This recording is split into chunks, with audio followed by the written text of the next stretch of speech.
Bom dia, pessoal, tudo bem? Vamos começar nossa aula de hoje. Bom, então, para começar nossa aula de hoje, nós vamos abrir o nosso livro, na página 13, onde nós vamos estudar sobre a distribuição geográfica da população brasileira, certo? Então, vamos lá. Página 13. Ok.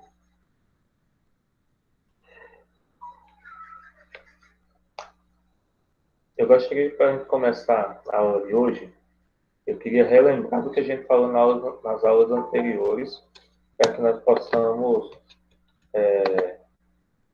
possamos estabelecer pontes, né? Entender do que está sendo falado, tá bom? Então vamos lá, voltando um pouquinho até as páginas anteriores para a gente entender. Bom dia, Larissa, tudo bem?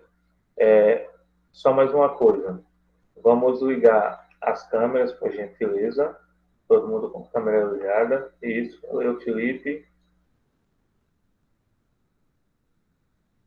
Letícia, muito bom, Ananda, Kathleen.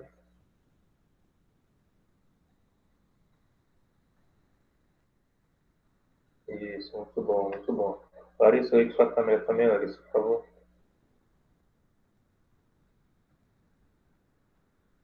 Pronto, beleza, gente. Eu não tô de câmera, ou eu não tô de máscara hoje, deixa eu explicar a vocês. Ontem eu passei o dia dando aula sem o óculos e eu fiquei com uma dor de cabeça muito grande ontem, certo? Então, porque eu fico de frente com o computador. Eu tenho um problema de vista, então ficar de frente com o computador constantemente está me dando dor de cabeça. Mas ontem não é problema para mim não usar máscara. Eu passo o dia todinho de máscara. O problema é que quando bota a máscara com óculos, aí não dá para dar aula porque fica a respiração sobe e desce, fica umedecendo, embaçando a lente, não dá para ver. Quem usa óculos sabe do que eu estou falando, né? E aí eu fiquei sem óculos o dia todo ontem, estou com dor de cabeça. Então hoje eu vou ficar de óculos, não vou colocar máscara por isso, tá bom? Mas na próxima aula vocês já vão me ver de máscara normalmente, certo? Eu estou com dor de cabeça ainda desde ontem. Vamos lá, fazer o que eu disse agora, né? Então, antes, na aula passada, nós estudamos sobre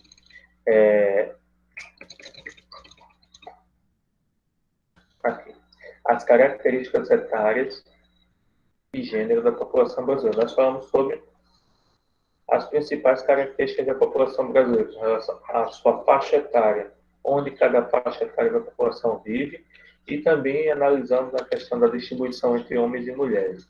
Estudamos um pouco sobre pirâmides etárias, e vimos como elas são boas ferramentas para estudar a população de um país, certo? E fizemos a atividade da aula das páginas 12 e 13. Hoje nós vamos começar a estudar a distribuição geográfica da população brasileira. Bom, então vamos começar. Eu vou começar aqui, Felipe Lesse, depois de Felipe, Letícia, e depois de Letícia, Gabriel. Os três primeiros lessem essas páginas. Pode começar? Pode. Atualmente, o IBGE estima que cerca de 210 milhões de habitantes vivem no Brasil. Esse dado mostra a população absoluta do país, colocando em sexto lugar no mundo. Observe na tabela ao lado o ranking dos países mais populosos. Letícia, pode ir. Porém, o Brasil, por ser muito extenso, apresenta poucos habitantes por quilômetro quadrado. Em 2014, a densidade demográfica do Brasil foi de 23,8 habitantes, provavelmente, de quilômetros quadrados. No entanto, o território brasileiro tem áreas com maior e menores densidades demográficas.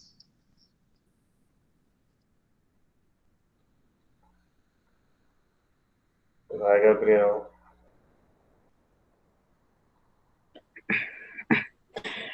Em virtude da história econômica do Brasil, as maiores taxas de densidade demográfica do Brasil encontram-se na região Sudeste, seguida pelo Sul e pelo Nordeste, enquanto as regiões Centro-Oeste e Norte apresentam vazios demográficos. Muito bom, gente. Vamos entender aqui o que é que ele está falando, certo? Deixa eu até voltar aqui um pouquinho para o primeiro parágrafo. Então, de acordo com o IBGE, estima-se, se imagina que a população do Brasil hoje seja em torno de 210 milhões de habitantes. Se você for olhar apenas para esse número, 210 milhões de habitantes, o Brasil ele se torna um dos países mais populosos do mundo. Aqui o ranking. O Brasil, no caso, então, seria o 6º país com a maior população do planeta. Certo? Só que o ranking só leva em consideração a população absoluta. Em outras palavras, quantidade de pessoas que existem no país. Por isso que o Brasil seria em 6º. Só que na aula passada nós vimos, bem, terminamos falando disso também, que existem outros mecanismos para saber se um país ele é populoso ou povoado. Tem até dizendo que é populoso ou povoado embaixo, nesse zoom, nesse boxzinho na seção zoom. Certo? Então, o país ele é populoso quando ele tem muitas pessoas, quando a população absoluta é muito grande. O Brasil é um país populoso. Mas o Brasil é um país povoado se a população brasileira estiver bem distribuída dentro do país. E aí o Brasil não é um país bem povoado. Pelo contrário, nós vamos encontrar, como vimos na leitura aí, 3 regiões concentrando quase que 80% da nossa população. Região Sudeste, região Sul e região Nordeste. Ali está a grande quantidade de pessoas do Brasil. Enquanto na região Norte e na região Centro-Oeste, existem tão poucas pessoas, gente, que existem vazios demográficos. O que é um vazio demográfico? É uma área muito grande onde não vive ninguém. Então, no centro do Brasil, no Centro-Oeste e no Norte do Brasil, tem áreas imensas de milhões de quilômetros, milhares de quilômetros, onde não tem sequer uma casa, porque ou é floresta ou é uma área onde ninguém vive. Estão entendendo por que o Brasil não é um país bem povoado? Porque ao invés da população estar toda distribuída, ela está concentrada.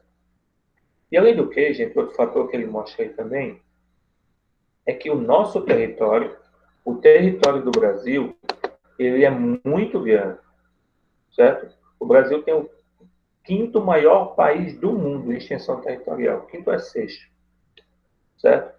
Aí o que acontece? Se você pegar o total da população e dividir pelo tamanho do território, você vai ter uma média de 23 habitantes vivendo a cada quilômetro quadrado, certo? Tem países, gente, que eles são bem menores do que o Brasil, que esse número ele é muito maior. Tem países que tem uma densidade superior a 80 pessoas por quilômetro quadrado. Então, esse é um país muito mais povoado. Quer dizer o quê? Que a população, dividido pelo tamanho do país, dá um resultado de quantas pessoas vivem por quilômetro quadrado. Professor, para que serve isso? Para você entender a densidade demográfica. A densidade demográfica é isso, gente. É exatamente isso. É a distribuição da população do país a cada metro quadrado. E o Brasil, por ser um território muito extenso, tem a densidade demográfica considerada baixa. Certo? Vamos continuar aqui. Ó, presta atenção.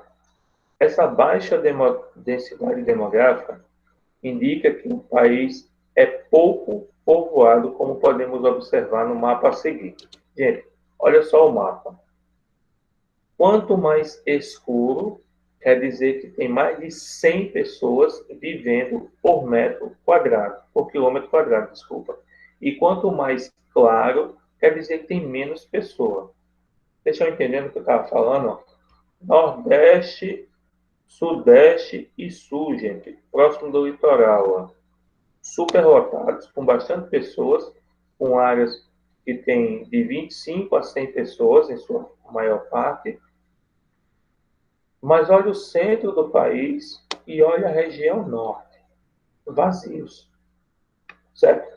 Então, nosso país, ele tem muitas áreas onde poderia-se viver pessoas, mas não vive, certo? Essas áreas aqui, gente, são predominantemente dominadas por áreas de floresta, áreas de vegetações naturais, Pantanal, floresta amazônica. Então, são áreas onde as pessoas não ocupam. Esses são exatamente as regiões em que existem os vazios demográficos. As áreas onde a população não está habitando. Até aí, gente, alguma dúvida? Querem fazer alguma pergunta? Então, vamos continuar. Após o mapa. Fluxos migratórios brasileiros. Eu queria que Larissa leia para nós aí, por favor, essa parte. Fluxo migratórios brasileiros.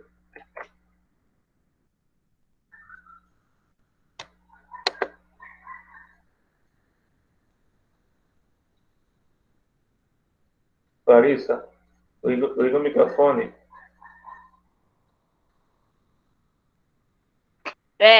Eu esqueci de ligar o microfone. A migração e o deslocamento da população de forma temporária ou permanente. Pronto, ponto. Continue. Os principais motivos da migração no Brasil envolvem questões socioeconômicas, ou seja, as pessoas migram em busca de melhores empregos e salários ou em busca de terras mais baratas para plantar. Ponto de novo. Pode continuar? Pode. Em algum caso, elas também migram fugindo de secas, da violência e etc. Muito bom, obrigado, Larissa. Gente, olha só o que acontece. Fluxos migratórios. Primeiro, ele explica o que é migração. Gente, migração é o deslocamento da população de forma temporária ou permanente. Vamos entender o que é isso. Vamos imaginar que nós vivemos aqui em Natal, né?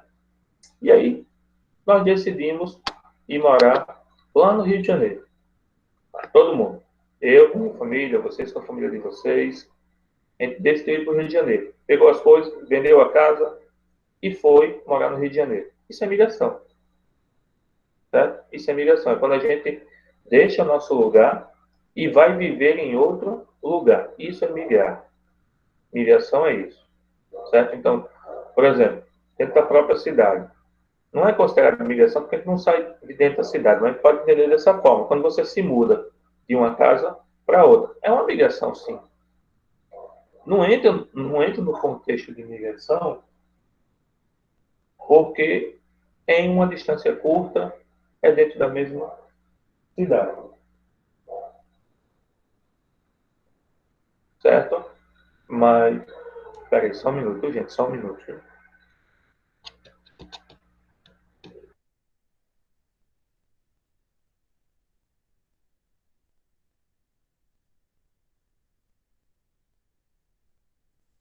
O professor saiu. Eu pensei que ele só ia mutar. Outro. Não esqueça que ainda está gravando, Felipe. Eu tô com saudade da escola. Eu sei que tá gravando, é porque eu pensei que o professor ia mutar ele. Eu também. O professor saiu mesmo? Saiu, eu achei estranho. É isso que eu tô dizendo. Eu achei estranho. É só isso.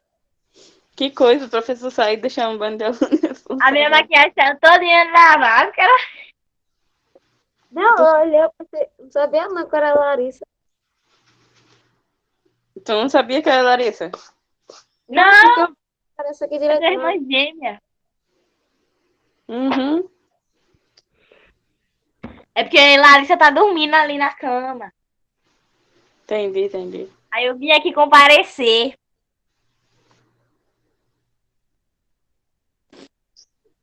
Não sei pra que máscara, isso é uma palhaçada. Ninguém tá doente, tô em casa. Larissa, é porque você não participa das aulas. Eu vou dormir. Tô com sono já.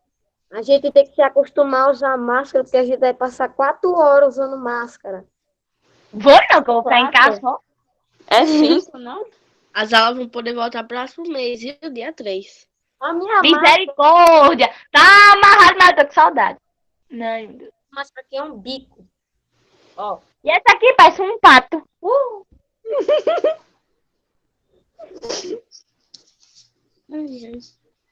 Eu gosto de usar mais. Eu gosto de usar essas. Que tem um negócio assim, ó. Qual? Tá na frente.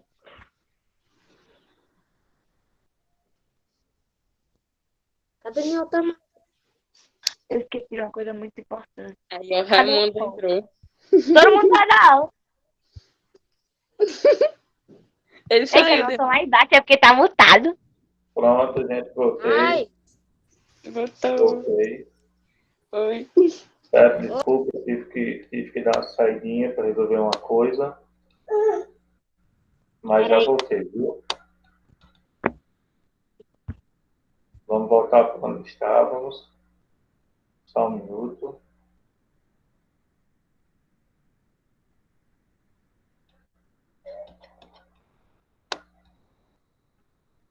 Pronto, estava explicando, né? Vamos lá. Então, quando a gente se muda dentro de uma cidade, de um bairro para o outro, também é uma migração. Também podemos considerar uma migração. Mas, de uma forma geral, nós estudamos e trabalhamos com a ideia de migração quando acontece, gente, mudanças de uma cidade para outra, de um estado para o outro, e assim consequentemente, sucessivamente, certo? Então, nós vamos trabalhar a ideia de migração essa, a ideia, quando você sai de uma cidade para outra, ou de um estado para o outro. E por que as pessoas saem, elas migram? Porque elas vão de um lugar para o outro? Por condições socioeconômicas. Em busca de melhores empregos, em busca de melhores oportunidades, de mais salário, salário mais alto, né, para poder sustentar sua família melhor. Então, por isso que as pessoas migram, por isso que as pessoas mudam de região, certo? Então, esse é o motivo. Então, as pessoas podem também sair por outros motivos, como, por exemplo, porque acham uma terra melhor do que a outra. Muitas pessoas estão saindo daqui do Brasil hoje e estão vivendo em Portugal. Não porque lá vai dar mais dinheiro, mas porque lá tem uma melhor qualidade de vida. As pessoas que estão lá dizem que lá a segurança é melhor, não tem os problemas de assalto que tem aqui, de violência que tem aqui. Os transportes públicos são melhores. Então, são condições que atraem as pessoas. Então, não só por conta de emprego e salário, por coisas que chamam atenção. Ah, porque o país é muito bonito, eu quero ir para lá. Isso também é um motivo, é social. Tudo que tem a ver com a sociedade é um motivo válido, certo? Então, esses são os motivos das migrações, principalmente socioeconômicos, questões sociais ou questões econômicas, melhores salários, melhores condições de vida, certo? Continuando, agora, eu quero que esses dois parágrafos, Kathleen e depois a Nanda leiam. Está explicando sobre migrações, miscigenações e diversidade étnica.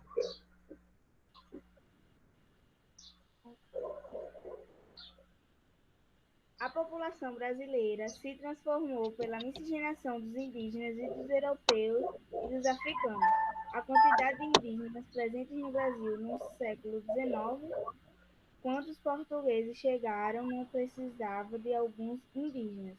Calculam em 2 milhões a população que vivia nas aldeias indígenas. Quando os portugueses conquistaram a parte que lhe cabiam, de acordo com o tratado selado com a Espanha, o Tratado de Tordesilhas. A chegada dos portugueses impulsionou entre o século XVI e o século XXI a migração dos indígenas para os locais pouco explorados pelos colonizadores, a fim de fugirem das guerras, das doenças trazidas pelos europeus e da escravidão imposta em determinadas áreas. Esse processo, entre outros fatores, contribuiu para a concentração de indígenas brasileiros que viviam atualmente na região norte, destacando-se o estado do Amazonas, onde vive cerca de 55% do total dos indígenas dessa região. Certo. Gente, então o que ele está explicando aí? Vai começar a explicar um pouco sobre a nossa situação étnica, né? Sobre as migrações que aconteceram no Brasil ocasionaram uma miscigenação e, assim, uma diversidade étnica. Então, vieram para o Brasil portugueses, vieram para o Brasil africanos, já existiam no Brasil indígenas, e depois vieram outros grupos, como alemães, italianos, asiáticos, e assim, gente, esse povo começou a se misturar, miscigenar e misturar. Como assim? Um africano, um descendente africano casou com um descendente europeu, aí a mistura desses dois grupos étnicos resulta em uma etnia diferente. É tipo assim, casou um negão com uma galega, vai nascer um moreno. Não é assim? Casou um japonês com uma galega, vai nascer um galeguinho dos olhos meio puxado. E assim sucessivamente, certo? Miscigenação é isso, é a mistura de raças, certo? De etnias. E no Brasil aconteceu isso. Ele vai começar a contar como isso aconteceu.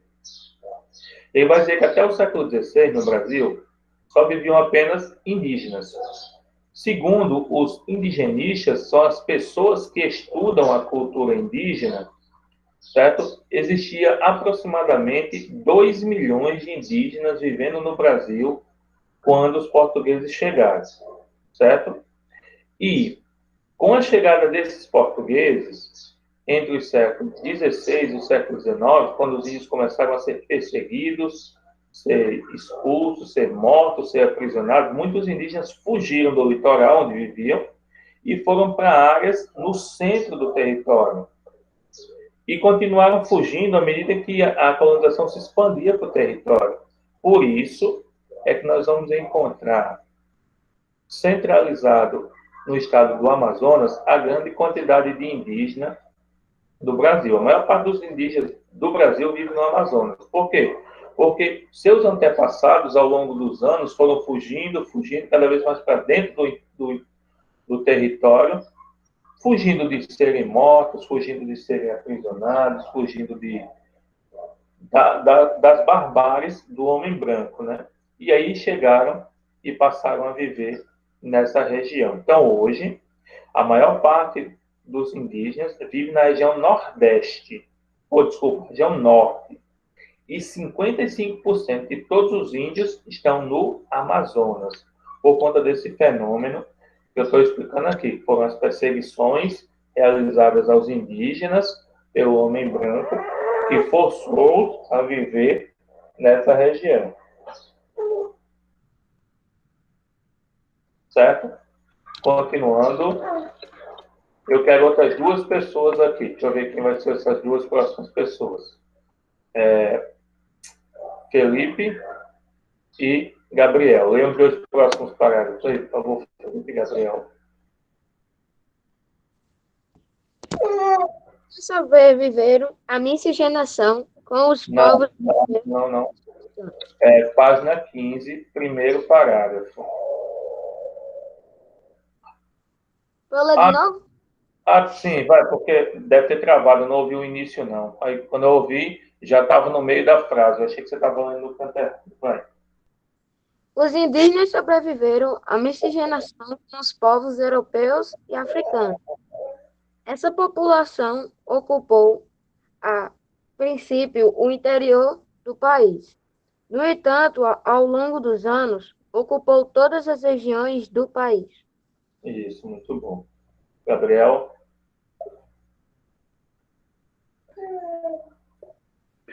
Observe no gráfico a chegada de diversos grupos étnicos ao Brasil no final do século XIX.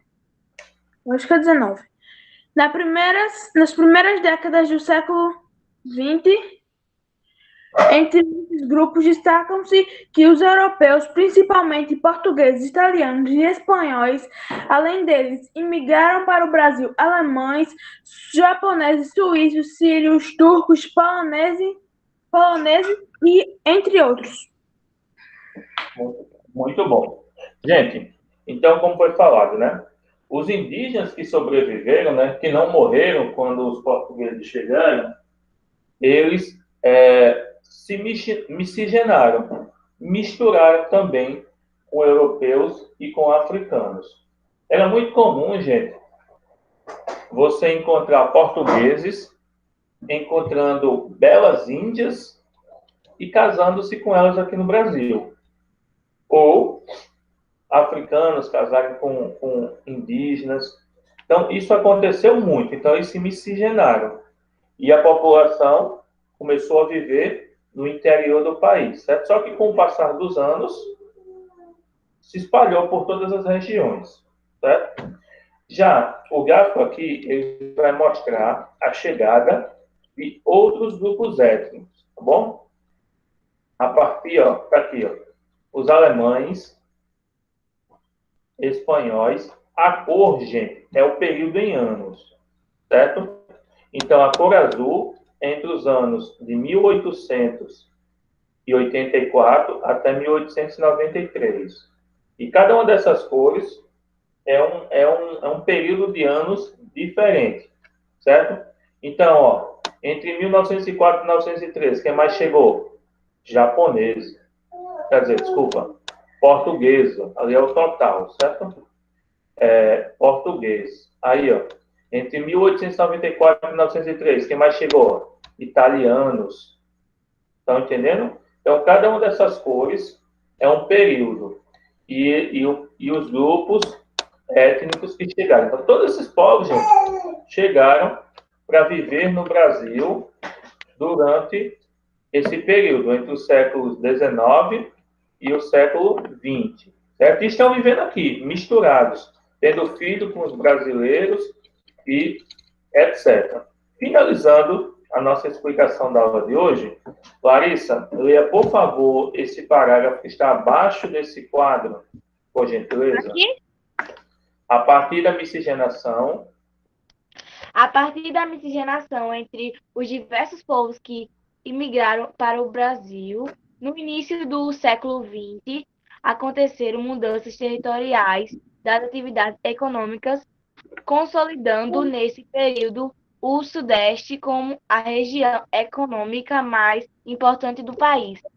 Isso, muito bom. Gente, então o que ele está dizendo? Que com o passar dos anos, as pessoas que chegavam e iam para diversas partes do Brasil pararam e começaram a ir só para São Paulo. Por quê? A região Sudeste. Porque lá, gente, começou a acontecer algumas mudanças e tornaram essa região a região mais atrativa. E que mudanças foram essas? As indústrias que começaram a serem criadas em São Paulo, no Rio de Janeiro. Então, as pessoas que mudavam de um país para o outro, que vinham para o Brasil, elas procuravam vir para São Paulo. As pessoas dentro do próprio país, gente, do Nordeste, do Norte, abandonavam suas regiões e iam para São Paulo também, em busca de trabalho, renda, dinheiro. Então, isso fez com que a superconcentração em São Paulo se iniciasse. Hoje, São Paulo é a cidade mais populosa do Brasil, não é porque é a mais bonita, mas é porque tem mais oferta de emprego. Então, ao longo dos anos, as pessoas foram para lá em busca de emprego. Certo? Bom, novamente a pergunta. Até aí, gente, dúvidas? Não? Não tem dúvida? Então, agora, vocês vão fazer o seguinte. Professor! Oi. Meu celular está descarregando. Tá, eu vou terminar a aula agora, certo? Então, agora vocês vão resolver o exercício que está na página 15 e 16, certo? 15 e 16. A questão 7, questão 8 e questão 9. Quando terminar de resolver esse exercício, vocês vão enviar para a plataforma e a aula está encerrada com isso. Beleza? Todo mundo entendeu? Então, pronto. Resolvam as questões da página 15 e 16 e enviem, quando terminar, para a plataforma. Ok, gente? Podem já saindo já para começar a resolver as questões. Tchau, professor. Tchau. Tchau, galera. Tchau, tchau, tchau. Como é que sai esse negócio aqui, pelo amor de Deus? Clique na tela do seu celular.